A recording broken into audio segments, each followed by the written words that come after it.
Okay, so hi everyone. Thank you for joining us. And I'm Lisa Barcelos, and I'm a faculty member in the School of Public Health and the Division of Epidemiology. And I'm the director of the undergraduate program in public health. And the summer minor and certificate program are part of that larger program in public health. And we're excited to tell you about it today. And I'm just going to go through a few slides.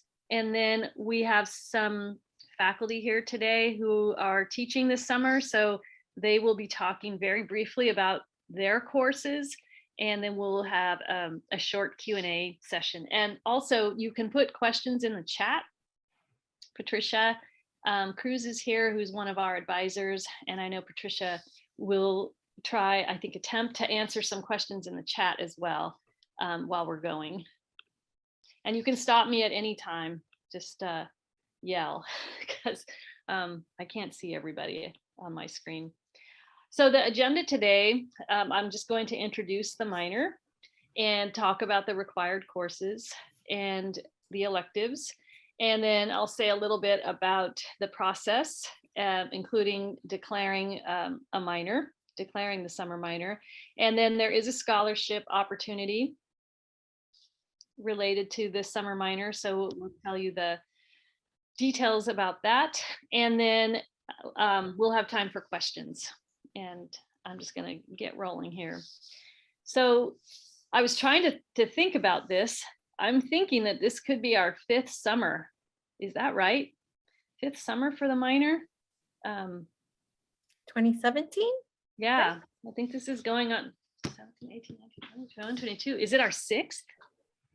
Yeah, so at least 5 years. We started the summer minor at least 5 years ago in global public health. And as you can see here, the goal of this program is to improve human populations by developing and applying knowledge that can prevent disease and promote health throughout the state, nation, and world.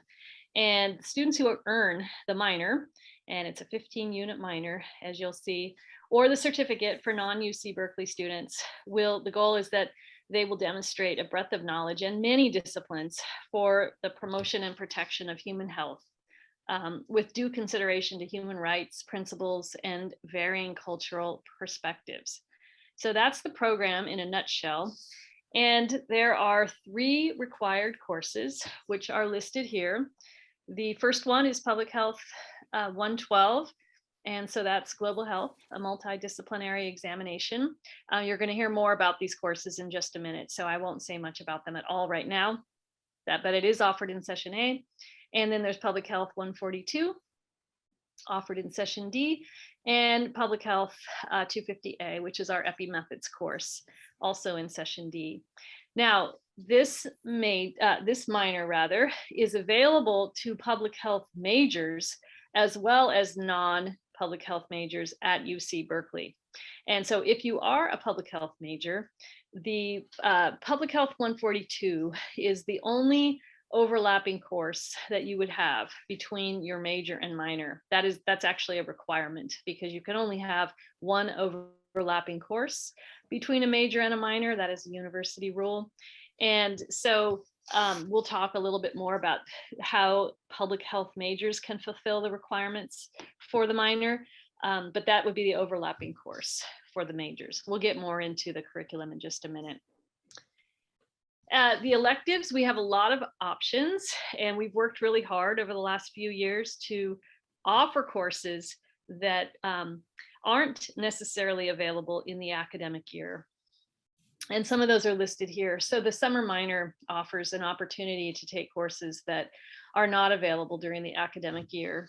And there are also some courses that, while they are available in the academic year, you may not be able to enroll in them due to numbers, if the numbers are capped for majors. And so we have some flexibility by offering some of these courses as well in the summer. So if you are a public health major, you must take 3 elective courses from the above list that don't overlap with the electives that you're using for your major requirements. So if you're not a public health major, then you can disregard any of that.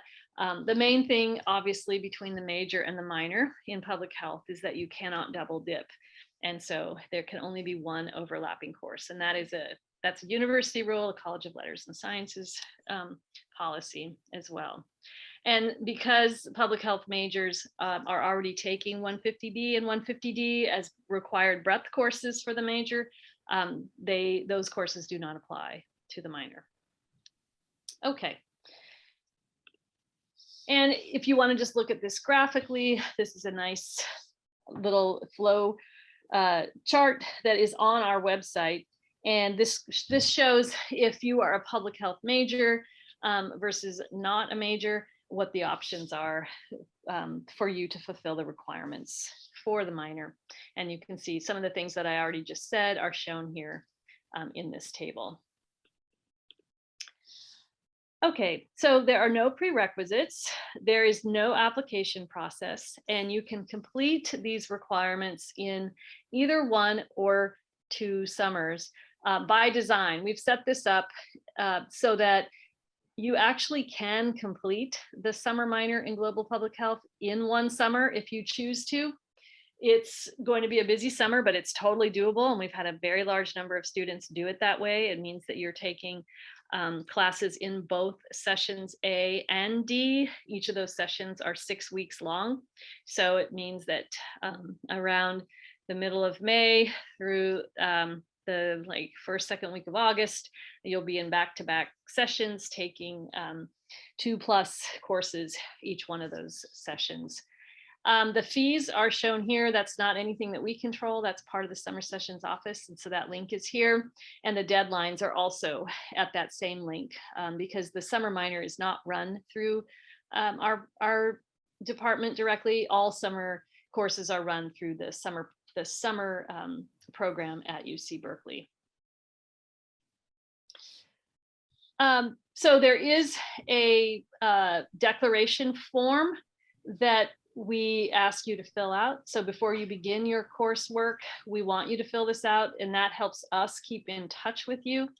At the start of your final course for the minor or the certificate, we do have a completion form, and that is so that we can work with LNS and to make sure that you have done everything that you need to do for the minor, because the minor is something that's formally listed on your transcript, and there is a deadline, to get credit for the minor. So these are important things. I want to stop for a quick second to ask Patricia, is there more that we should say about this process at this moment? Did I miss anything that is really critical? Because we definitely have a process. You don't have to apply, but we do have you complete this form so that we know who you are and we can communicate with you. But Patricia, is there more to add here? Yes. So one thing to note is that you need to declare your minor a semester before your final semester. So another reason why it's important to fill out these forms is so that we could declare you. If you're graduating in summer, as long as you send this declaration form in before our week of spring, you're all set. If you're graduating in spring, send in this form by fall RRR week. Otherwise, if you don't send this form on time, and we can't communicate with you, it's hard for us to actually declare you in the minor. And even if you complete all the classes, the college won't let us declare you. So, and I think that's it. Okay, yeah, and we do keep in touch with you for sure on a list serve and all of that. So these are really important things. Okay, so I'm going to say a little bit about this scholarship, and then maybe Patricia, if there's anything that I miss. But this scholarship is the highest amount is $1,500, and previously it was a little bit higher, but it's still $1,500, and this is available to undergraduate students who are enrolled in a minor that is only available in the summer, like ours. And if you don't have to apply to the scholarship, but if you meet the eligibility requirements, you will be automatically added to the scholarship list. And this one that we're talking about is only available to students enrolled in the global public health minor. So it's not for the certificate. So it's only if you're a full-time UC Berkeley undergraduate student. Patricia, is there anything more to say about this? Because I know this is certainly something that students are interested in. You get the scholarship around December after completing the minor. So we'll verify that you completed the minor requirements in the summer. If you're taking a class during the academic year to finish it off, I recommend looking at our website, the summer minor website for global public health, because there's an FAQ at the very bottom that will go over different situations you might have. Yeah, and we have a list here, and we'll make these slides available, but I've already said, of course, that you have to be a UC Berkeley student, complete the academic requirements in the summer or 2 consecutive summers. I want to, let's just make sure that we have this requirement clear. I want to make sure that it's clear. So to be eligible for the $1,500, you have to complete at least 4 of the 5 classes. That's right, Patricia? During the summer. Yes, within 1 summer or 2 consecutive summers. Yeah.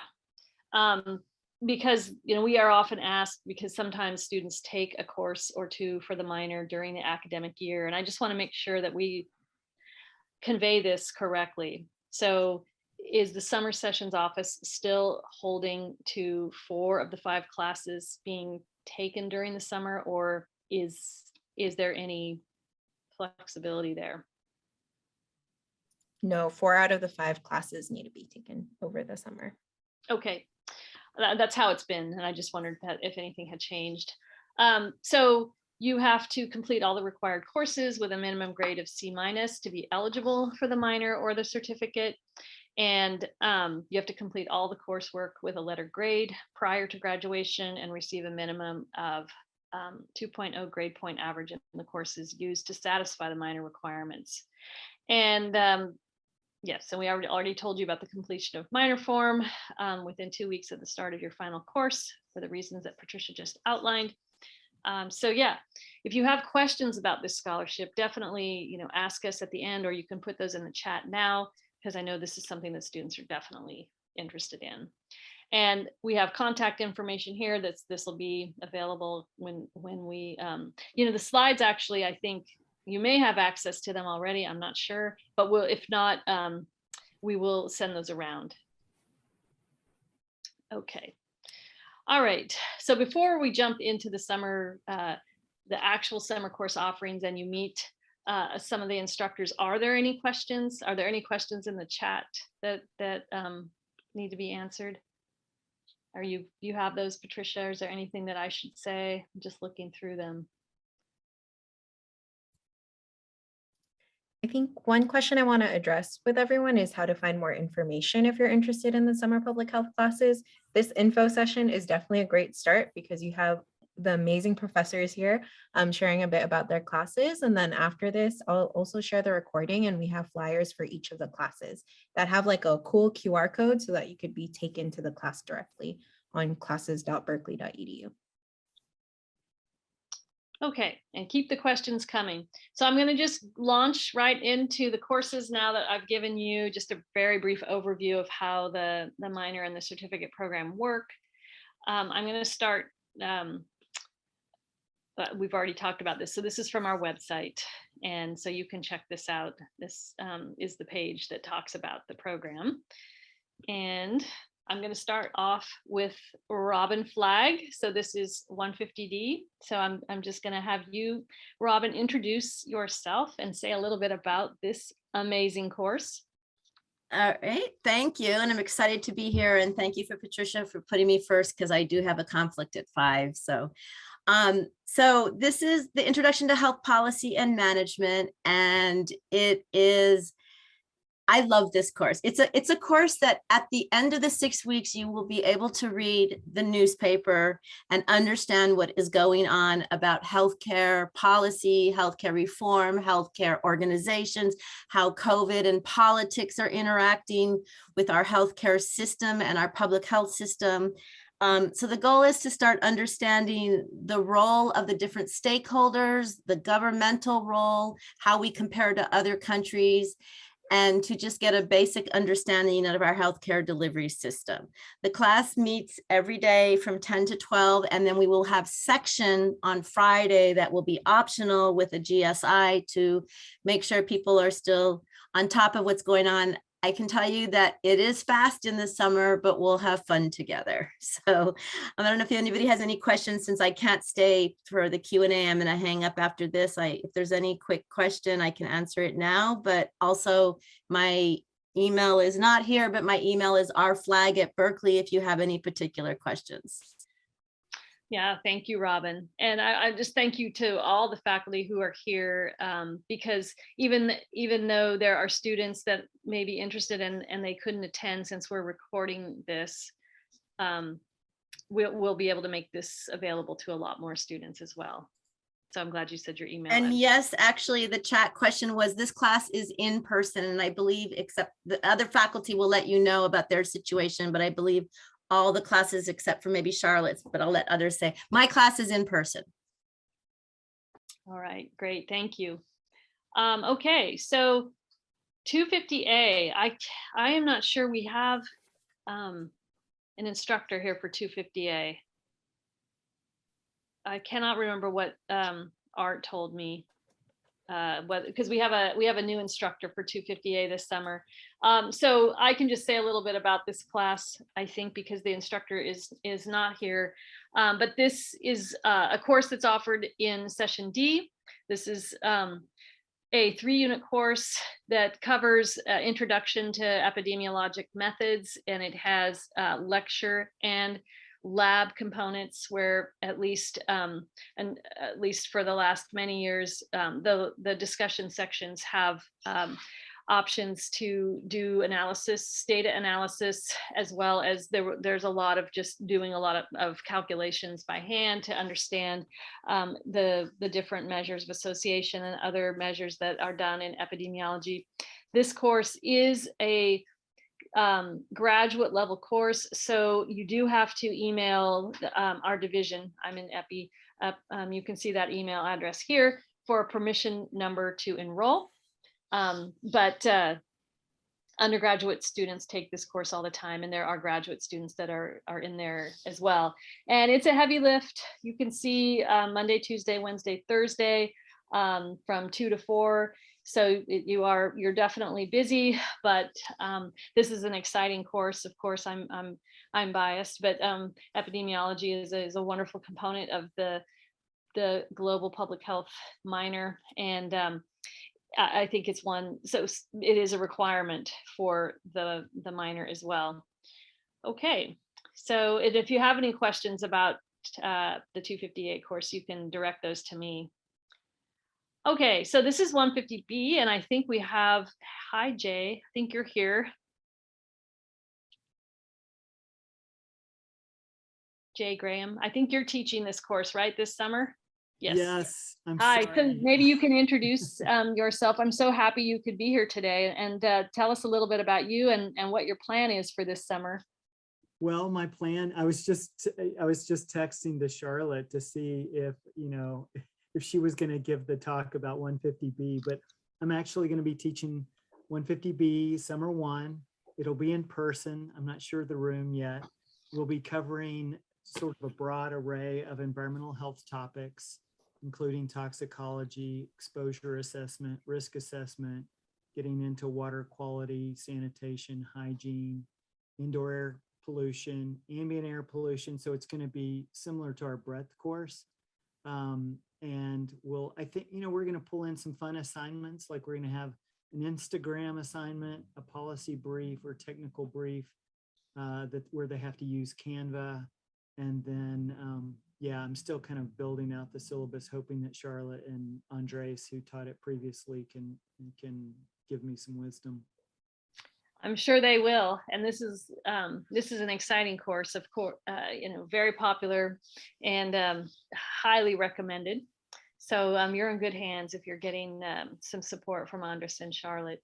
So I'm really glad that you've joined the summer minor instructor team. Thanks, Lisa. Okay, so this is public health N112, and I think I know Audrey's here, right? Thanks, Lisa. Yes.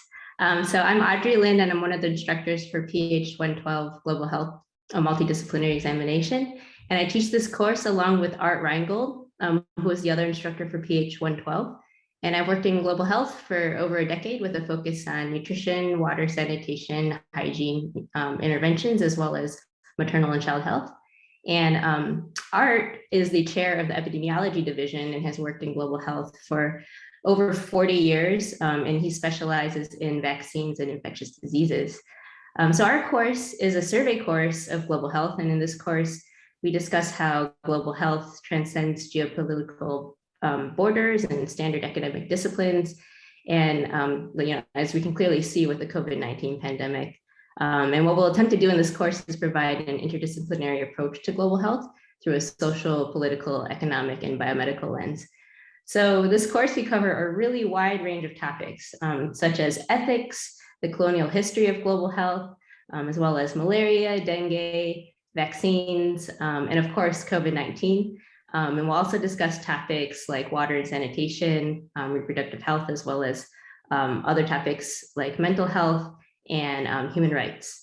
So in terms of format, each week we'll have 6 hours of in-person or Zoom lectures, and Art and I will be giving the lectures, and we have an amazing lineup of phenomenal speakers, guest speakers, and each week there will be 3 hours of live discussion sections led by our GSI team, and assignments will consist of weekly quizzes as well as some projects and written papers. So we hope you'll consider enrolling in PH 112 this summer during session A, and we're really looking forward to meeting all of you. Oh, thank you, Audrey. And just a reminder, this is our showcase course in that it is a requirement, for all of the public health, global public health summer minors students. And it can also obviously serve as an elective for our majors and if they're pursuing the minor as well. So this is, a very, very exciting course that we're really fortunate to have as part of the curriculum. Okay, so let's see. Charlotte, this is Public Health 177. Why don't you go ahead and introduce yourself and tell us about this amazing course? Sure. Thanks for inviting me, and I look forward to meeting the students this summer. This is a skills-based course. It's very interdisciplinary because I think in other courses you're going to see a lot of maps, and because as we say, everything happens somewhere. So sometimes in those other courses you see maps, as they're clicking through the PowerPoint, you'll see maps. What this class does for you is teaches you how was that map made, how were things related to each other. We can use maps for display of data, for exploration of data, for analysis of data, especially when things are related spatially. And sometimes through using that spatial association, where can lead us to why. And that's why, as the image here, I put the red line map from San Francisco, and we're seeing here lately articles even covered by the Washington Post recently about a legacy from the red line era. That's when neighborhoods were divided up by race and covenants were put into deeds, and some people were not allowed to live in areas. Like, what is the legacy of that? So if we understand how to use these maps, we can then understand better things that are happening now, like maybe higher incidence of asthma or higher incidence of diabetes in an area. So we try to make those connections, and maps allow us to do that. So I hope to see you this summer. I'm happy to share last year's student evaluations with you. Feel free to reach out if you have any questions at all. So thank you, Charlotte. And I just wanted to also note that this course is offered in session C, which overlaps a little bit with A and D. So it's set up so that you should have no problems at all taking the courses that you need in A and D. This one just starts, I guess, I'm a little bit into session A and then Right. goes through D. I should have mentioned that it's completely asynchronous, except in that every week there's a 1 hour, what we call live talk, where you we sort of give some demos of things that students might have had a little trouble with during the week, or might, I should say, the following week, just to give a little extra support. We have live talk every week. And which does not conflict with any of the other No, courses. it's in the evening and it's fun. Yeah, so there's no problem. There's so much you can do, and so many courses you can take this summer. Okay, thanks again, Charlotte. Fen Yang, I think you're here. I lost everybody on my screen, but yeah, Fen Yang, can you go ahead and introduce yourself and say a little bit about 162A? Oh, thank you, Lisa. Thank you for the opportunity to introduce our course, Public Health 162A, Public Health Microbiology. This class is the introduction to property of microorganisms, their relationship, humans in causing, where different kinds of infectious diseases and in maintaining health. And this class usually taught every summer. I have been teaching this with my outstanding graduate student instructor, Eddie Luhan, this summer also. And then the class is offered Monday through Thursday in the morning, early morning, 8 a.m. to 10 a.m. And we also have a discussion section on Friday, the same time, 8 a.m. to 10 a.m. And it's offered for 4-unit class. Now, for many of you in the past, you probably noted that the same class is also offered in the 4th semester, the regular session. That class actually is a big class, about 200 people, that class. And also teach that the class in the regular 4th semester session with 2 of my colleagues from the Division in Infectious Disease and Vaccinology from the school. So again, is offered in session D, and I have been teaching this class for the last several years, and including the summer. And I look forward to working with many of you. I just looked at the Cal Central. I think so far there's 40 people already signed up for the class. And we appreciate that. We all look forward to working with you in person this summer. And we offer, I think, the last 2 summer as a virtual, but we look forward to working with you in the summer. Thank you, Fen Yang. That's great to hear about your enrollment. Okay, so moving on, we have a few more courses. So this is War in Public Health 155C, and the instructor, Professor Pauline Lubens, is here. Pauline, take it away. Okay, well, thank you. I love being here too, and I only teach one course at Berkeley, and this is the class, and so every year I look forward to the summer starting. So as the description says, we're talking about how the global public health effects of war, and the 2 foundational concepts are the war's effect on the global health infrastructures and systems, and we place this within the social ecological framework. So that means at the individual, relationship, community, and societal levels. And I was looking at the descriptions of the other classes, and there's quite a bit of overlap, because we look at how war affects infectious disease, behavioral health, mental health, displacement, a host, there's human rights, there's a human rights element to the course in the context of war and attacks on healthcare facilities.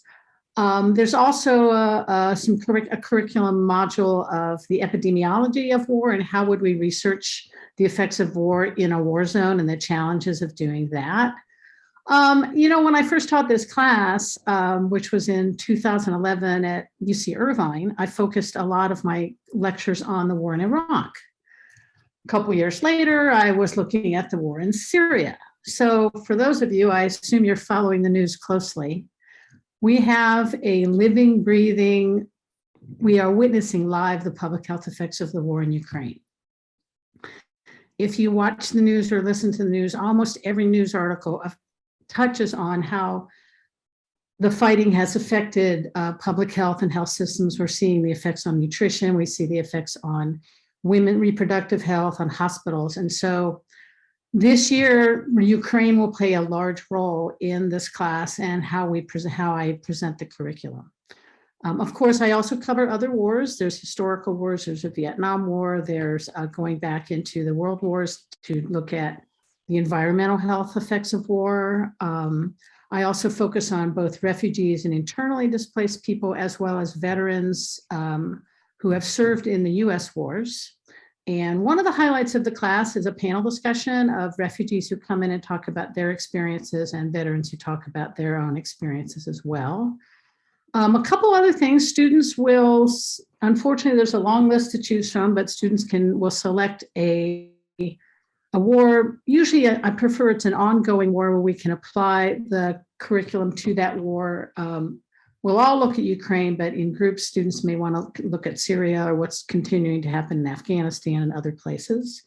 And then there's a group presentation, and then students write a paper that focuses on, again, a particular outcome or public health crisis that has been brought on in a particular war zone or in a particular population. And so the war in Ukraine makes this, I always think of this course as relevant. I love teaching this course. I have a passion. It's my sole focus on my research and teaching is on the public health effects of war. It's particularly relevant this year. And so I hope to see a lot of you this summer in the class where I hope by the end of May that there's been some ceasefire in Ukraine. I'm not all that confident. So as I said, this is Ukraine is the living, breathing. We will witness live the public health effects of war. And you can see the class meets, it meets live in person from 4 to 7 on Tuesdays and Thursdays. Okay, thank you, Pauline.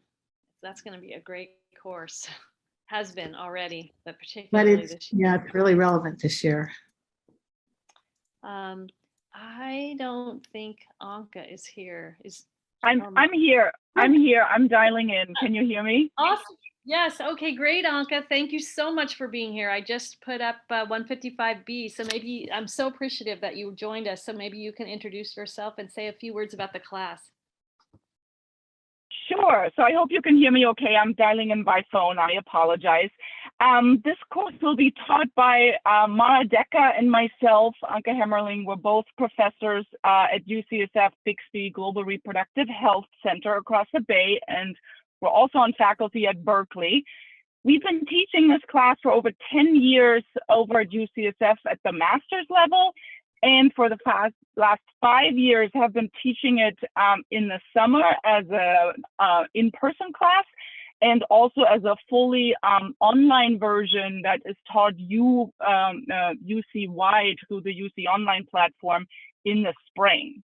The mission of the course is really trying to make students understand the interconnected factors that influence women's global health and empowerment and different cultural and regional and global contexts. And it's really very interdisciplinary. We're always drawing from the students' experiences. They come usually to us from very many different backgrounds across campus. And we're really, we're drawing from many fields, global health, public health, obviously, but also reproductive sciences, demography, law, sociology, political science, community health sciences. It's back in person, but because we have an online version, we really learned a lot over the last few years what are the kind of fun deliverables and assignments that are very interactive and keep students engaged throughout the weeks. So it will be in person twice a week, Monday and Wednesday from 11 to 2. But there will be a number of assignments that will also be submitted online, such as discussion groups. We have some data exercises to get to have students being introduced to global health online databases that are available. There is a midterm and there is a group project. And we are touching on different, topics such as educational empowerment and girls' health, following the life cycle, adolescent reproductive health, international population politics and human rights, maternal health, family planning, abortion, sexual autonomy, fertility, realities and choices, gender equity in the workplace, combining parenthood and career, gender-based violence and intersectionality in women's global health and empowerment, race, gender, social class. So I think this is going to be an exciting course again. Usually we're about 30, 40 students in the in-person version. So it's still a small enough seminar that leaves a lot of room for in-person discussions. And students usually feel very comfortable doing that. So we're hoping to see many of you this summer. And it's a 3-unit class. I think there's different information because in the past, there was a 2-unit and a 3-unit option, but it's now all a 3-unit class. Thank you so much, Anka. This is a wonderful course, and our students are really lucky to have access to this and the other courses in the summer where they can't access them easily in the fall or spring. Okay, I think we have 2 courses maybe left. So I know Misuk couldn't be here this evening, and I'll just say, so Public Health 142, which is a required course for the summer minor, and is the one course that overlaps between the major and the minor if you are a major and you are pursuing the minor. This is a 4-unit course that is offered in session D. This is our Introduction to Probability and Statistics in Biology and Public Health. And this course is fabulous. If it's all things data in terms of data analysis, you'll be learning, besides all the conceptual topics that are listed here, descriptive statistics and probability, point and interval estimation, hypothesis testing, and tests of association that are listed here.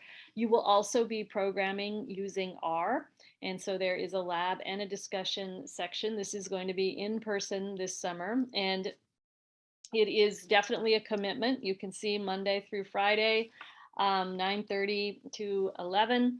And I know that Misuk wanted to be here this evening and couldn't do it. And you can definitely reach out to her if you have questions about this course. But this is something that'll be in session D, and it will take place at the same time that 250A does. And so students can be very busy, with taking epidemiology and biostatistics at the same time. But there's also, they complement one another as well. And I won't say that there's overlap, but there's actually very complementary things going on, because you're learning a lot of concepts in both courses, but in 142, then you're also actually applying using data and analysis techniques. Okay. And let's see, I don't think that Sarah is with us today either.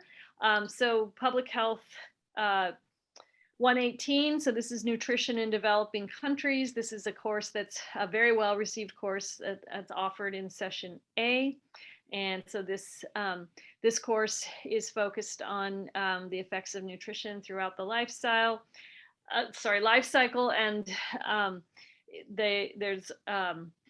this is focused on low and middle income countries. And so this course has been offered now as part of the minor for many years. It's a very popular course, and it's on Mondays and Wednesdays. It will be in person and from 9 until 1 o'clock. So 2 4-hour sessions in session A.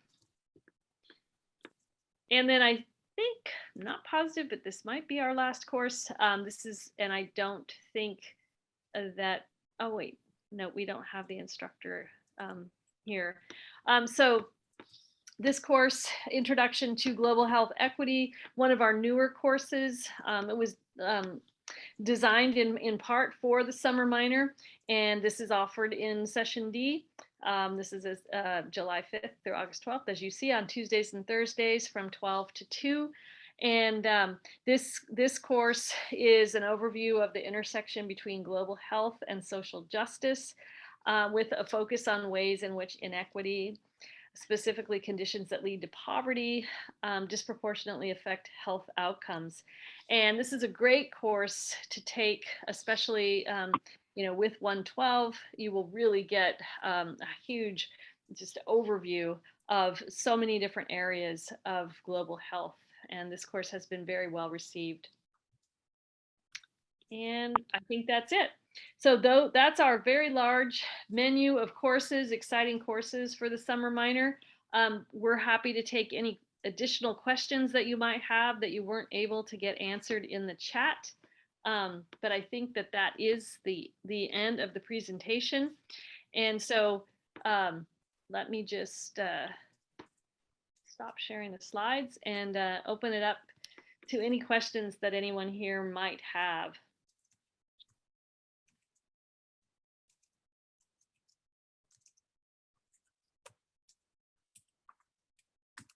Go ahead, Brian. You can take yourself off mute. Oh yeah.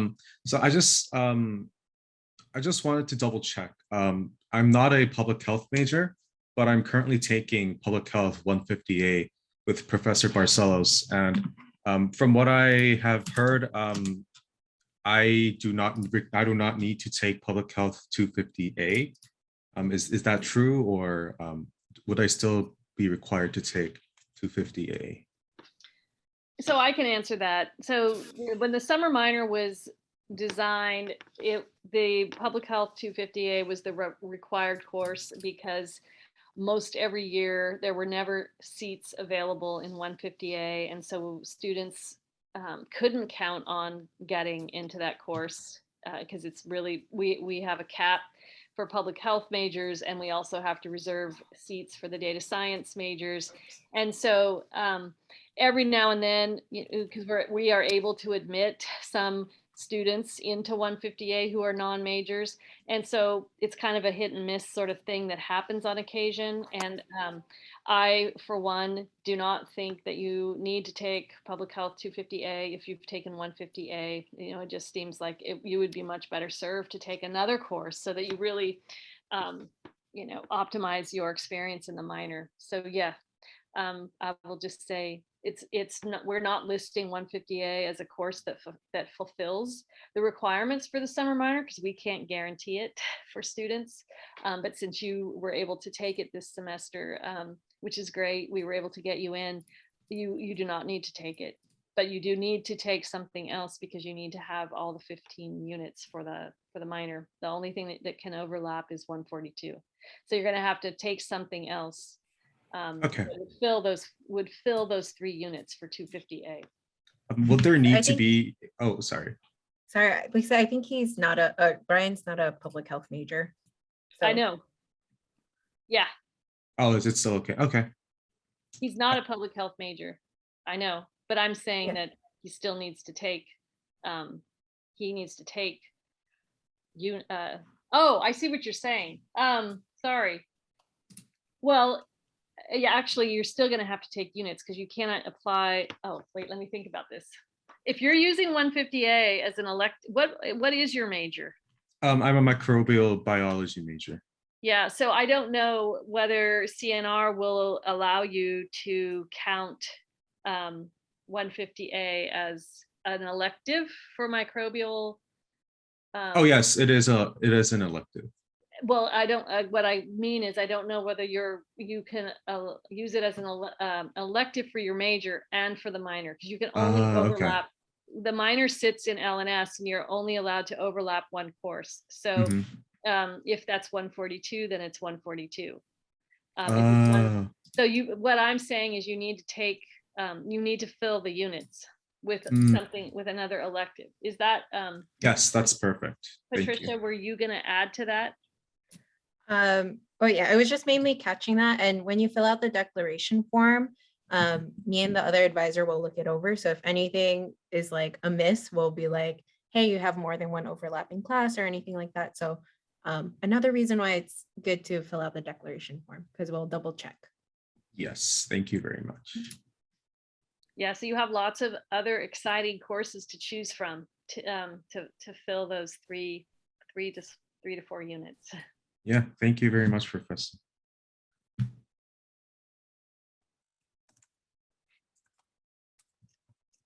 Are there any other questions? Hi, I haven't declared the or applied for the major yet, but is there a limit on the number of classes that can overlap with the public health requirements? Yes, it's one.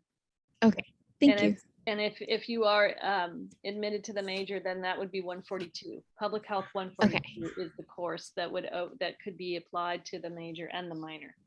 Okay, perfect. Thank you. Sure.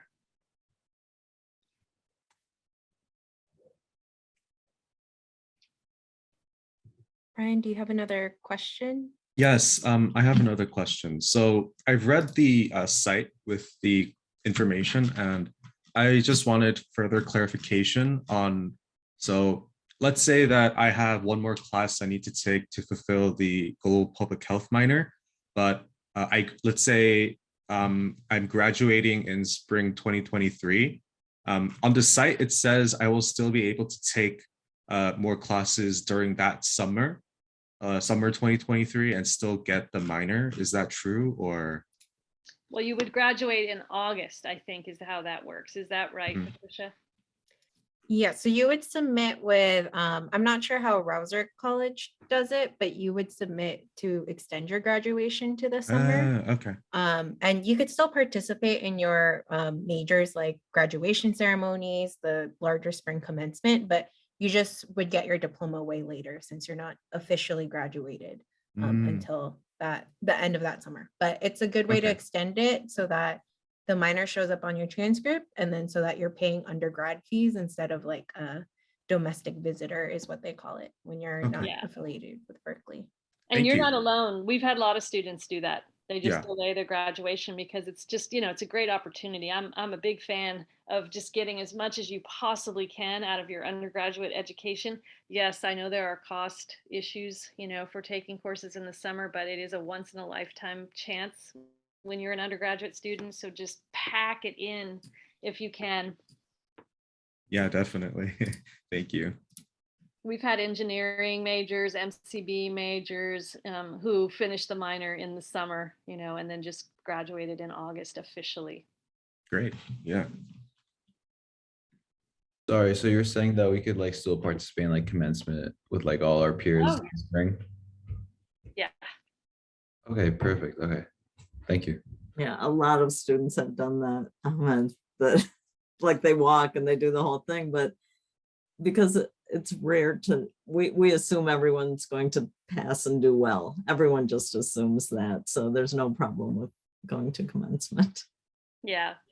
The main thing is like your family's there to cheer and your friends. They don't give you the real diploma anyway. Exactly. The cheering's the best part. Any other questions? Well, I'll just remind all the instructors too that we'll be sending out this recording. So we'll be reaching a lot more people, you know, than those that could make it today. There's never a perfect time. So that's why we record it. Okay, well then I just want to thank everybody for being here, especially the instructors for being here and teaching your wonderful courses. And this summer, we'll see what happens. Thank you.